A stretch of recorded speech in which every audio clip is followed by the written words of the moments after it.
இன்னைக்கு ஒரு மைல்கல் இந்தியாவில் ஆராய்ச்சி மூலமாக கண்டுபிடிக்கப்பட்ட ஒரு அருமையான பொருள். அதை பத்தி உங்க கூட படிச்சேன். சரி, உங்க கூட ஷேர் பண்ணிடலாம். இது என்னன்னா, ஐஐடி கான்பூர் அங்க இருக்கிற ஆராய்ச்சி மாணவர்கள், அதை தவிர அந்த ஐஐடி கான்பூர்ல இருக்கிற சில ப்ரொஃபசர்ஸ் இவங்கெல்லாம் செஞ்சு கண்டுபிடிச்சிருக்காங்க இந்த பொருளை. இந்த பொருளுக்கு பேர் என்ன அப்படின்னு பாத்தீங்கன்னாக்கா அனலக்ஷியா அப்படின்னு தான் பேரு. ஃபுல்லா அந்த பேர் என்ன வச்சிருக்காங்க, அந்த ரிசர்ச் ப்ராடக்ட்டுக்கு பேர் என்ன வச்சிருக்காங்கன்னா அனலக்ஷியா metamaterial surface cloaking system. என்ன சார் ரொம்ப நீளமான பேர், கொஞ்சம் புரிஞ்சுக்கிற மாதிரி அப்படின்னா, அனலக்ஷியாங்கிறது பிராண்ட் நேம் மாதிரி. இந்த meta material surface cloaking system தான் ரொம்ப முக்கியமான, அதுதான் ரிசர்ச் ப்ராடக்ட். மெட்டா மெட்டீரியல்னா வேற விதமான ஒரு பொருள் அப்படின்றது, அது ஒரு அண்டர்ஸ்டாண்டிங் வரும். சர்ஃபேஸ் அது தெரியும், மேலோட்டமானது. இப்போ நம்ம கை இது மேலோட்டம், சர்ஃபேஸ் ரைட். க்ளோக்கிங் அது ரொம்ப முக்கியம். அந்த க்ளோக்கிங் அப்படி என்னன்னாக்கா மறைக்கப்படுது. அதாவது இந்த கைக்கு மேல, இப்ப இந்த சட்டை மேல நான் உடம்பு போட்டிருக்கேன், இந்த சட்டையை உடம்பு மேல போட்டிருக்கேன், என் உடம்பு மறைக்கப்பட்டது. சோ ஆக இந்த சட்டையை ஒரு மெட்டா மெட்டீரியல் தான் நினைச்சுக்கங்க. என்னுடைய உடம்பு ஒரு பொருள். அந்த meta material surface cloaking system இதை தான் அவங்க கண்டுபிடிச்சிருக்காங்க ஐஐடி கான்பூர்ல இருந்து. ரொம்ப ஆச்சரியமான இது எல்லாமே. இதை நம்ம மட்டும் ஆச்சரியப்படல, இதுல ரொம்ப அப்படியே ஃபியூமிங்னு வாங்கல, என்னடா இது இந்தியா பண்ணிக்கிட்டு இருக்காங்க அப்படிங்கிற மாதிரி பல வெளிநாட்டு டிஃபென்ஸ் வல்லுநர்கள், பல வெளிநாட்டுல இருக்கக்கூடிய மிகப்பெரிய அளவிலான உயர் பதவியில இருக்கக்கூடிய ஆபீசர்ஸ், அவங்க எல்லாருமே கொஞ்சம் ஒரு மாதிரி கன்ஃபியூஸ் ஆகி இது வந்துச்சுன்னா நமக்கு பெரிய ஆபத்து அப்படிங்கிற லெவல்ல ஒப்பீனியன் கொடுத்திருக்காங்க, ஆச்சரியப்பட்டிருக்காங்க. அதனாலதான் நான் இதை சொன்ன, ஒரு மைல்கல். இந்த ஆராய்ச்சி ஒரு மைல்கல் இந்தியாவினுடைய இதுல அப்படின்னு சொன்னேன் நான். சரி, இந்த மெட்டீரியல் சார் இது என்னத்துக்கு யூஸ் ஆகுது அப்படின்னு பாத்தீங்கன்னா, கிட்டத்தட்ட ஒரு 5-6 வருஷமா இதை பத்தின ரிசர்ச் நடந்துகிட்டு இருக்கு. இப்ப ஆல்மோஸ்ட் எல்லாம் ஃபைனலைஸ் ஆயிடுச்சு. சரி, இதை எப்படி பார்க்கலாம் அப்படின்னா, இப்ப பேசிக் பிசிக்ஸ் எடுத்தீங்கன்னா, யாரும் பிசிக்ஸ் இல்லாதவங்க அவங்களுக்காக இதை சொல்றேன்.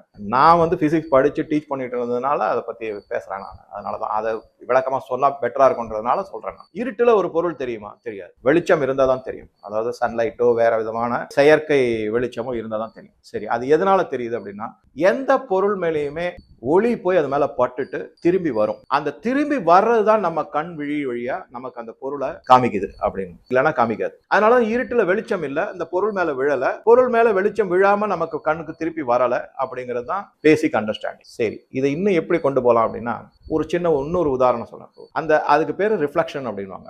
எல்லா ஆப்ஜெக்ட்டுமே, எல்லா பொருட்களுமே ரிஃப்ளெக்ஷன் கண்டிப்பா இருக்கும், திரும்பி வரும். லைட் அது மேல பட்டு திரும்பி வரும். அந்த ஆப்ஜெக்டை பொறுத்து அதை ஒரு ரெகுலர் ரிஃப்ளெக்ஷன் இல்ல இர்ரெகுலர் ரிஃப்ளெக்ஷன் சொல்லுவாங்க. நம்ம அந்த மாதிரி ரொம்ப டெக்னிக்கலா போவோம்.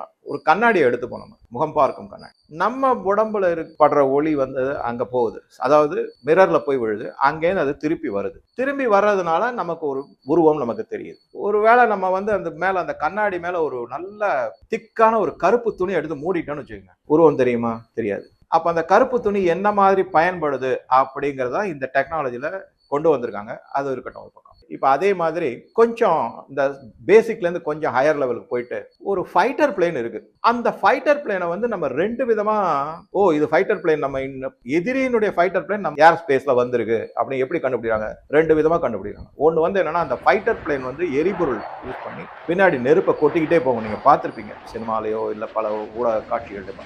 அந்த நெருப்பு என்னன்னா இன்ஃப்ராரெட் அப்படின்னு ஒரு, அதாவது இதை எல்லாமே நெருப்பும் கூட சொல்றேன், எல்லாமே இது ஒரு எலக்ட்ரோ மேக்னெட்டிக் ஸ்பெக்ட்ரம்ல வரும். அதாவது மின்காந்த அலை தொகுப்பு அதுல வரும். இது இந்த மின்காந்த அலை தொகுப்பு எங்க இருந்து ஆரம்பிக்குதுன்னா, காமா ரேஸ்ல ஆரம்பிக்குது, எக்ஸ் ரேஸ் வருது, அதுக்கப்புறம் அல்ட்ரா வயலட், அப்புறம் நம்ம பார்க்கக்கூடிய விசிபிள் ஸ்பெக்ட்ரம்ன்றது, அதுக்கப்புறம் இன்ஃப்ராரெட், அதுக்கப்புறம் மைக்ரோவேவ் இருக்கு, அப்புறம் கடைசியில ரேடியோ வேவ்ஸ் இருக்கு. சரி, இந்த இன்ஃப்ராரெட் இருக்கு இல்லையா, அதாவது நம்ம விசிபிள் லைட்டுக்கு அடுத்தது. இதுல இந்த விசிபிள் ஸ்பெக்ட்ரம் விப்ஜிஆர்னுவாங்க, அதை மட்டும் தான் நம்ம பார்க்க முடியும். மற்ற எந்த ஸ்பெக்ட்ரம், மற்ற எந்த எலக்ட்ரோ மேக்னெட்டிக் ஸ்பெக்ட்ரத்தையும் நம்ம கண்ணால பார்க்க முடியாது. சில கதிர்கள்லாம் நம்ம கண் மேல டைரக்டா விழுந்து அது ஆபத்து, கண்ணு போயிடும். காமா கதிர்கள்லாம் பார்க்க கூடாது, எக்ஸ்ரே கதிர் பார்க்க கூடாது. அதனால அவங்க பாத்தீங்கன்னா அது உடம்பே அஃபெக்ட் பண்ணும். கண்ணை விட்டுருங்க, உடம்பே அஃபெக்ட் பண்ணும். அதெல்லாம் கனல் அப்படின்னு சொல்றோம்ல, அந்த ரெட்டிஷ் கலர், அதுதான் இன்ஃப்ராரெட். அதுல இருந்து வர அலைகள் கதிர்கள் இன்ஃப்ராரெட். இப்ப அந்த பிளேன் தன்னுடைய எரிபொருளை யூஸ் பண்ணி வெளியில எக்ஸாஸ்டா வரும்போது அதுல இன்ஃப்ராரெட் ரேஸ் இருக்கும். சோ இங்க இருந்து என்ன பண்ணுவாங்கன்னா, இன்ஃப்ராரெட் ரே டிடெக்ஷன் கண்டுபிடிக்கிறதுக்கு வச்சிருப்பாங்க ஒரு டிவைஸ். அந்த ரே இதுல பட்டுச்சுன்னா அதை ஈஸியா ஐடென்டிஃபை பண்ணும். இதெல்லாம் எல்லாம் மில்லி செகண்ட்ல ஆகிடும், டைம் ஆக வேண்டிய அவசியமே இல்லை. ஏன்னா லைட் தான் ஃபாஸ்டஸ்ட் டிராவலிங். அதனால சரி, இப்ப அந்த மாதிரி வரும்போது அது இன்ஃப்ராரெட் வச்சு கண்டுபிடிப்பாங்க. இல்லைன்னா இன்னொன்னு என்ன பண்ணுவாங்கன்னா, கிரவுண்ட் லெவல்ல ஒரு ரேடார் வச்சிருப்பாங்க. இந்த ரேடார் வந்து பேசிக்கா சொல்றேன் நானு. ரொம்ப டீடைலா போக முடியாது. இங்கேருந்து அது வந்து ஒரு மைக்ரோவேவ் மாதிரி ஒன்று அனுப்பும்போது எல்லாம் பல திசைகளில் போகும். அந்த இப்ப இங்கேருந்து வேவ் போகுது, ஒரு பிளேன் இப்படியே வரும்போது இங்க வருது அப்படின்னு வச்சுங்களேன், அதுலேருந்து அது ரிஃப்ளெக்ட் ஆகி இந்த ரேடாருக்கு திரும்பி வரும்போது அதை ஐடென்டிஃபை பண்ணுவாங்க. அது அப்படியே சுத்திக்கிட்டே இருக்கும். அதோட இந்த 2 விதத்துல கண்டுபிடிக்கும். இங்கேருந்து நம்ம அனுப்பக்கூடிய கதிர்வீச்சு ஒண்ணு அந்த பிளேன் ஃபைட்டர் ஜெட் வந்து தன் உள்வாங்கிட்டாலோ இல்ல அங்கேருந்து அதை தொலைச்சுக்கிட்டு வெகு தூரம் போய்விட்டாலோ திரும்பி வராது அந்த கதிர்வீச்சு. அதாவது ரிஃப்ளெக்ஷன் ஏற்படாது. ரிஃப்ளெக்ஷன் ஏற்படல அப்படின்னாக்க அந்த பொருளை நீங்க கண்டுபிடிக்க முடியாது. எப்படி வந்து இந்த கண்ணாடி உதாரணம் சொன்னனோ அதுல பிளாக் பாடி அப்சார்ப்ஷன் இருக்கு. அது அப்சார்ப் ஆயிடுச்சுன்னா ரிஃப்ளெக்ஷன் இல்லைன்னா எந்த பொருளையும் கண்டே பிடிக்க முடியாது. இந்த கான்செப்டை தான் ஒரு கெமிக்கல் கண்டுபிடிச்சிருக்காங்க. அந்த கெமிக்கல் பேரு தான் meta material surface cloaking system அப்படிங்கிறது. இப்ப இதுதான் நம்ம வந்து கண்டுபிடிச்சு. நார்மலா என்ன பண்ணுவாங்கன்னா இந்த எலக்ட்ரோ மேக்னெட்டிக் வேவ்க்கு தவிர அதுல பல ஆராய்ச்சி எல்லாம் சேர்ந்து மெட்டா மைக்ரோவேவ் அப்படிங்கறத தான் இந்த மாதிரி டிடெக்ஷனுக்குலாம் இதுக்காக யூஸ் பண்ணுவாங்க. குறிப்பா பீரங்கி, அதுக்கப்புறம் வந்து ஈவன் சோல்ஜர்ஸை கண்டுபிடிக்கிறதுக்கு ஐடென்டிஃபை பண்றதுக்கு, அதே மாதிரி ஃபைட்டர் ஜெட், இதுக்கு மேலலாம் இந்த மெட்டா மைக்ரோவேவ் MMW அது வந்து MSCS அப்படின்னு வச்சுக்கலாம். இந்த மெட்டா மைக்ரோவேவை வந்து இந்த MSCS இருக்கு இல்லையா, அது வந்து அப்சார்ப் பண்ணிடும், தனக்குள் உள்வாங்கி விடும், திருப்பி அனுப்பாது. அந்த மாதிரி ஒரு மெட்டீரியலை கண்டுபிடிச்சு அதை கண்டுபிடிச்சதோட இல்லாம அதை வந்து ஒரு துணி மாதிரியும் செஞ்சுட்டாங்க. நான் சொல்றது எல்லாமே இந்த ஃபைனல் ஸ்டேஜ் வந்தாச்சு. இப்ப வந்து மேனுஃபேக்சரிங் ஆகி இம்ப்ளிமெண்ட் ஆக போகுது, உபயோகத்துக்கு வரப்போகுது. ஒரு துணி மாதிரி செஞ்சுட்டாங்க. இந்த துணியைத்தான் என்ன பண்ணிருக்காங்க, யாரு கண்டுபிடிச்சிருக்காங்கன்னா நான் சொன்ன IIT கான்பூர்ல இருக்க ஆராய்ச்சியாளர்கள் கண்டுபிடிச்சிருக்காங்க. ஓகே, இந்த துணியை தான் வந்து பல முறை டெஸ்ட் பண்ணிட்டு ஃபைனலா ஒரு டெமான்ஸ்ட்ரேஷன் யாருக்கு முன்னால அப்படின்னு பாத்தீங்கன்னாக்கா விமானப்படை இருக்கு இல்லையா, அதுல இருக்கக்கூடிய ஏர் மார்ஷல் அத்துஷோக் தீக்ஷித் அப்படிங்கிறவர், அதுக்கப்புறம் ஏர் மார்ஷல் ராஜேஷ் குமார் அப்படிங்கிறவர், அதுக்கப்புறம் லெப்டினன்ட் ஜெனரல் செரிஷ் மேட்சன் அப்படிங்கிறவர். இவங்கெல்லாம் இந்திய ராணுவத்தில் இருக்காங்க. இந்திய விமானப்படை அப்புறம் ராணுவம் இதெல்லாம் இருக்காங்க. இவங்களெல்லாம் கூப்பிட்டு ஃபைனலா ஒரு டெமான்ஸ்ட்ரேஷன் செஞ்சிருக்காங்க. இந்த டெமான்ஸ்ட்ரேஷன்ல வந்து அவங்க என்ன பண்ணிருக்காங்கன்னா metamaterial surface cloaking system அது மேல வந்து அந்த துணியை போத்திருக்காங்க. அப்படியே கம்ப்ளீட்டா கவர் பண்ணிட்டு MMW வேவ் அனுப்பியிருக்காங்க, மைக்ரோவேவ் அனுப்பியிருக்காங்க. யாருக்குமே தெரியல அங்க வந்து அந்த பொருள் இருக்குங்கிறது தெரியல. இதைத்தான் எப்படி பார்க்கலாம் அப்படின்னா, ஹாரி பாட்டர்னு ஒரு நாவல், அது அப்படியே படமாவும் எடுத்தாங்க. அதுல நீங்க படிச்சிருப்பீங்க, சினிமாவும் பார்த்துருப்பீங்க. 7 பாகம் வந்தது.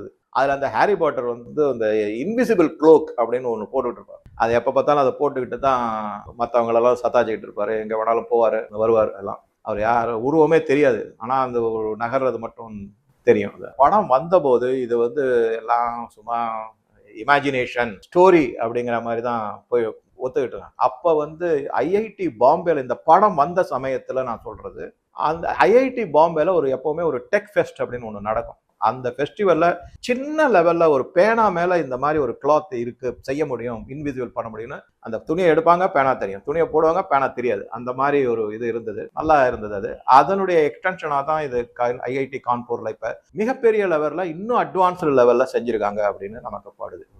இப்ப இதை பார்த்த இந்த ராணுவ அதிகாரிகள் எல்லாருமே என்ன சொல்லிட்டாங்க, இது வந்து அதாவது அவங்களால அவங்களுடைய பூரிப்பை அடக்க முடியலையா. அவ்வளவு சந்தோஷம், எவ்வளவு பெரிய ஒரு சேலஞ்சிங் டெக்னாலஜியை இந்தியா கண்டுபிடிச்சிருக்கா, IITல இருந்து கான்பூர்ல இருந்து ரிசர்ச் ஃபெலோஷிப் கண்டுபிடிச்சிருக்காங்கன்னு சொல்லிட்டு இப்ப வந்து அதுக்கு என்ன பண்ணிருக்காங்கன்னா, அந்த மாணவர்கள் அவங்க கூட சேர்ந்த சிலர் எல்லாருமா சேர்ந்து ஒரு ஸ்டார்ட் அப் கம்பெனி ஆரம்பிச்சிருக்காங்க. மோடிஜி இப்ப இந்திய பிரதம மந்திரி மோடிஜி வந்து இந்த ஸ்டார்ட் அப் திட்டம்லாம் ஆரம்பிச்சது என்ன இருக்கு குப்பை அப்படிங்கிற மாதிரி பேசிட்டு இருந்தாங்க. இன்னைக்கு வந்து அந்த மாதிரி இல்ல. இப்ப லேட்டஸ்டா ஒரு ரிப்போர்ட் படிச்சேன், பல ஸ்டார்ட் அப் கம்பெனிகள் வந்து பாம்பேல கிட்டத்தட்ட ஒரு 45ல இருந்து 55 பில்லியனர்ஸை உருவாக்கி இருக்கு அப்படிங்கிறாங்க. IITல பல இடத்துல, IIT மட்டும் இல்ல, பல இதுல இருந்து வந்திருக்கு அப்படின்றது தான் நமக்கு தெரிய வருது. சோ இப்ப இதை வந்து அந்த எந்த கம்பெனிக்கு அதை கொடுத்துருக்காங்கன்னா, மெட்டா தத்துவ சிஸ்டம் பிரைவேட் லிமிடெட் அப்படின்னு ஒரு ஸ்டார்ட் அப் கம்பெனிக்கு மிகப்பெரிய அளவுல லைசன்ஸ் கொடுத்து உற்பத்தியை நீங்க ஆரம்பிங்க, அதுவும் ஒன்லி ஃபார் இந்திய ராணுவம், கடற்படை, விமானப்படை அவங்களுக்கு மட்டும்தான் இப்ப இதை கொடுக்கணும், வேற யாருக்கும் கொடுக்க கூடாதுன்னு கண்டிஷனோட போட்டு உற்பத்தி ஆரம்பிக்கிறதுக்கான பண உதவி எல்லாம் கொடுத்தாச்சு, வந்தாச்சு. இதுல நம்ம வந்து சார் எல்லாம் இதெல்லாம் சொன்னீங்க, யாரெல்லாம் இருக்காங்க அது அப்படின்னா, முதல்ல வந்து ப்ரொஃபசர்ஸ் யார் யார் இருக்காங்க அப்படிங்கிறத பார்த்துருவோம். அதுல வந்து ப்ரொஃபசர்ஸ்ல வந்து நீங்க ஃபர்ஸ்ட் பாத்தீங்கன்னாக்க மணீந்திர அகர்வால், இவர் தான் வந்து டைரக்டர் ஆஃப் ஐஐடி கான்பூர். அவர் அதுல ரொம்ப தீவிரமா பங்கெடுத்து செஞ்சிருக்காரு, ஊக்குவிச்சிருக்காரு எல்லாரையும். அதுக்கப்புறம் வரவர் வந்து ரொம்ப குறிப்பா நம்ம பெருமைப்படக்கூடிய ஒரு சவுத் இந்தியன். அவர் வந்து அனந்த் சுப்பிரமணியன் ராமகிருஷ்ணா அப்படிங்கிறது அவர் பேரு. அனந்த் சுப்பிரமணியன் ராமகிருஷ்ணா. ஸோ கொஞ்சம் பெருமைப்படலாம் நம்ம அந்த பேரை வச்சு. அது ஒண்ணு. அடுத்ததாக வந்து ப்ரொஃபசர் ஸ்ரீவத்சவா, ப்ரொஃபசர் ராம்குமார், இந்த மாதிரி பல பேர் அதுல வந்து ஈடுபட்டு இருக்காங்க. அதை தவிர அந்த ஆராய்ச்சி செய்யக்கூடிய ஸ்டூடெண்ட்ஸ் அவங்க யாரு அப்படின்னாக்கா ககன்தீப் சிங். அடுத்ததா வந்து யார் அப்படின்னா இது ஒரு பெண்மணி, அதான் உமன்ஸ் எம்பவர்மெண்ட். இந்தியால மகளிரால என்ன வேணா செய்ய முடியும். காஜல் சௌத்ரி அப்படிங்க, டாக்டர் காஜல் சௌத்ரி. இன்னொருத்தர் வந்து டாக்டர் அபினவ் பரத்வாஜ். இவங்க கூட சேர்ந்த மற்ற சில ஸ்டூடெண்ட்ஸ் எல்லாம் இருந்திருக்காங்க இதுல. இவங்க எல்லாரையும் மிகப்பெரிய அளவுல ஒரு விழா மாதிரி அமைச்சு, அந்த என்னைக்கு அந்த டெஸ்ட் டெமான்ஸ்ட்ரேஷன் நடந்ததோ அதை ப்ரூவ் பண்ணாங்களோ அன்னைக்கு வந்து எல்லாருக்கும் கௌரவிச்சு கொடுத்துருக்காங்க. இதுல வந்து இந்த அனந்த் சுப்பிரமணியன் ராமகிருஷ்ணா இருக்காருல்ல, அவர் வந்து 5 வருஷம் ஐஐடி இதுல வந்து கான்பூர்ல இன்டகிரேட்டட் பிசிக்ஸ் போஸ்ட் கிராஜுவேஷன் படிச்சுட்டு டாக்டரேட் பண்ணிருக்காரு. இங்கிலாந்துல போய் போஸ்ட் டாக்டர் ப்ரோக்ராம்லாம் பண்ணிருக்காரு. அவர் பல விருதுகளை வந்திருக்காரு. சர் சி வி ராமன் பேர்ல இந்தியன் இன்ஸ்டிடியூட் ஆஃப் சயின்ஸ்ல வந்து ஒரு ராமன் அவார்டுன்னு ஒன்று இருக்கு, அது வாங்கியிருக்காரு. ஸ்வரூப் பட்னாகர் சயின்ஸ் அவார்டு வாங்கியிருக்காரு. இது மாதிரி பல அவார்டுகள் அவர் வாங்கியிருக்காரு. இதெல்லாம் பார்த்தா ரொம்ப பெருமையா இருக்கு நமக்கு. இந்தியால இது வரைக்கும் யாருமே கண்டுபிடிக்காத ஒரு ஆராய்ச்சி செஞ்சு கண்டுபிடித்த பொருள் இது, இந்த meta material surface cloak system அப்படிங்கிறது. இதை உபயோகத்துக்கு வரப்போகுது, விரைவில் இது உபயோகத்துக்கு வரப்போகுது. இது எல்லாத்தையும் விட இதுல வந்து இந்த டிஃபென்ஸ் இவர் நம்ம அதிகாரிகள்லாம் கலந்துக்கிட்டாங்க இல்லையா, அவங்க வந்து ஒரு ஒப்பீனியனை சொல்லியிருக்காங்க. அது ஒரு மறைமுகமான ஒப்பீனியன். இனிமே இந்தியாவுக்கு வந்து பலவிதமான தடுப்பு ஆயுதங்கள் தேவையில்லை. அவங்க எதை பத்தி சொல்லியிருப்பாங்கன்றது என்னுடைய அனுமானம் என்னன்னா, இஸ்ரேல்ல வந்து அயர்ன் டோம் அப்படின்னு ஒன்று, அதாவது ஒரு எதிரி நாட்டுகள்ல இருந்து ஒரு மிசைல்ஸ் வருது அப்படின்னா இங்க இருந்து அதை கணிச்சு உடனே ஒரு மிசைல் போய் அதை அட்டாக் பண்ணி கீழே விழாம தடுத்துரும். அதுக்கு பேர் அயர்ன் டோம் அப்படின்னா. இப்ப நம்ம இந்தியாவும் அதே மாதிரிதான் ரஷ்யா கிட்ட இருந்து S-400 missile anti missile system வாங்கிருக்கு. இப்ப இதுக்கெல்லாம் தேவையே இல்லாம போயிடும் போல இருக்கு அப்படிங்கறதையும் நம்ம பார்க்கணும். இதுல இன்னொரு விஷயம் என்ன அப்படின்னாக்க, இதை செய்யறதுல வந்து கிட்டத்தட்ட 90% இண்டிஜினைஸ்டு அப்படிங்கிறாங்க. ஏதோ ஒரு சில ரா மெட்டீரியல்னு சொல்லக்கூடாது மட்டும் வெளிநாட்டுல இருந்து வருமா இருக்கும். இது மற்ற கண்ட்ரி எல்லாம் செய்வாங்களா சார்? அவங்களும் ரிசர்ச் பண்ணிக்கிட்டு இருப்பாங்க, ஆராய்ச்சி செஞ்சுட்டு இருப்பாங்க, கண்டுபிடிப்பாங்களா இருக்கும், இல்லன்னு சொல்ல முடியாது. ஆனா இது கண்டிப்பாக ஒரு மைல்கல் இந்தியாவில் அப்படிங்கறது. அதுவும் இப்ப ஆத்ம நிர்பர் பாரத் அப்படின்றதுல இது நாமே கண்டுபிடிச்ச ஒரு பொருள். அதுல வந்து ஒரு மிகப்பெரிய பெருமைப்படக்கூடிய விஷயமாக நம்ம இதை கருதும்.